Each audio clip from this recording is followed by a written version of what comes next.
Did you know that Westeros looks just like the United Kingdom if you put England on top of an inverted version of Ireland?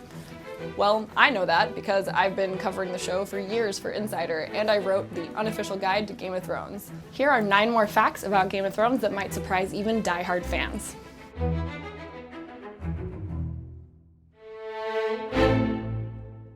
So there's an episode of Game of Thrones that you've never seen and will probably never see, and that is the very first version of the pilot that they shot over 10 years ago. In that pilot, there was an actor named Jamie Campbell-Bower who played the role of Sir Waymore Royce. He was one of the Night's Watchmen who we see in that very first cold open shot where they're ranging beyond the wall. By the time that it came time to do reshoots for the pilot, he was working on a Starz show called Camelot, and he was super dedicated to that show. So he decided that he couldn't come back and appear in the final version of the Game of Thrones pilot. At the time, George R.R. Martin posted on his blog about the reshoots that were going on for the coming pilot, and he mentioned Jamie Campbell-Bower would unfortunately not be able to come and join them again for this pilot. However, George kind of hinted that he hoped that maybe Jamie could return to the Game of Thrones universe sometime in the future. Well, all these years later, George's prophecy is coming true. Jamie Campbell-Bower was one of the first cast members announced in the new HBO prequel series that was going to be all about the Age of Heroes and the Long Night, so hopefully we'll see him in an actual Game of Thrones show to come. Jon Snow may have died and come back to life, but actor Kit Harington actually had a close call of his own while they were filming season 7. There was a scene where they were on a cliff's edge and it was super windy that day, and Kit had this really heavy cape on. And the cinematographer for that episode, Robert McLaughlin, said in an interview that Kit was dangerously close to turning into a kite. He was about to blow off the side of that cliff. And so they actually had to tie him down to the ground with a special cable while they were filming all of those scenes. Now, this isn't something that you would see in the actual show, but Emilia Clarke posted a really fun video from behind the scenes that season, and Kit's, flapping his cape and pretending to be a dragon or whatever, but you can see down in the corner that that cable is actually still tied to him, even as they were goofing off on that set. Did you ever notice that a King's Landing scene looks a lot more orange and red compared to, let's say, a Castle Black scene, which is a little more blue-toned? Well, those colors that differentiate the locations on Game of Thrones actually helped composer Ramin Djawadi make the music for the show.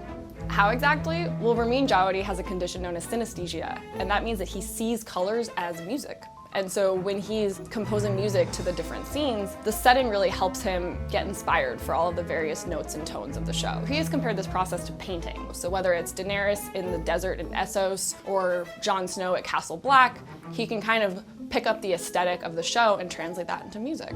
In the pilot episode, there's a character named Roz, and she's one of the sex workers who we see in Tyrion's first ever scene.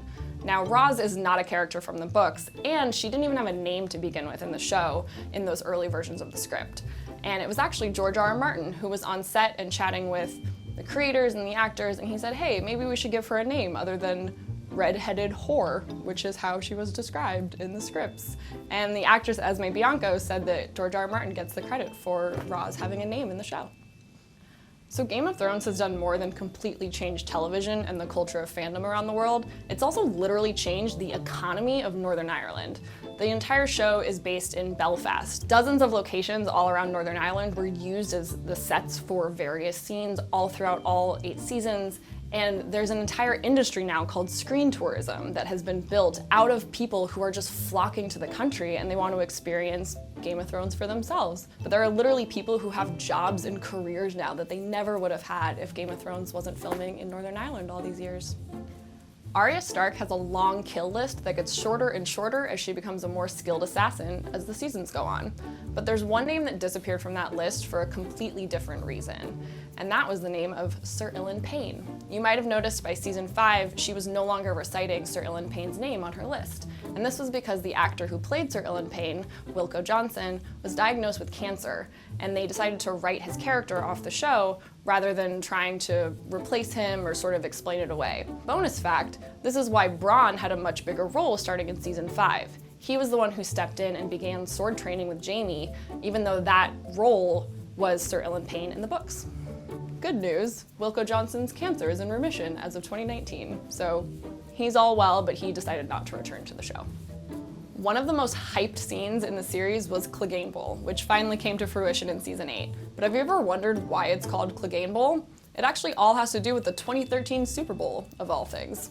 So that year, the coaches of the opposing teams were brothers, and their names were Jim and John Harbaugh. Nice little portmanteau, everyone decided to call it the Harbowl. So Harbowl was a common phrase being tossed around, and it was around this time that someone pieced together a few different theories, and they came up with the idea that Clegane versus Clegane might happen in an epic fight to the death. Why not call that Cleganebowl as well? And so that theory was born. One of the first mysteries early on in the series is Jon Arryn's death, but there's a little clue that was given to viewers that you might not have noticed. When the Raven first arrives in Winterfell, bearing the news of Jon Arryn's death, the music that plays in that moment is actually Littlefinger's theme. You wouldn't have known that it's Littlefinger's theme music until much later in the season, but if you rewatch that episode, you can totally put two and two together. And lastly, Theon's courageous death in season 8 when he was protecting Bran was actually this really great callback to season 2. He was trying to rally the Ironborn troops and thinking that they were going to defend Winterfell from whoever was outside the gates. And I'm going to quote this directly because I need to give Theon's words justice. He said, "We'll die bleeding from 100 wounds, with arrows in our necks and spears in our guts." And how did he die? Almost 6 seasons later, with a spear in his gut in the Battle of Winterfell, the real Battle of Winterfell. So, pretty epic way to go out, Theon, even if it was sad.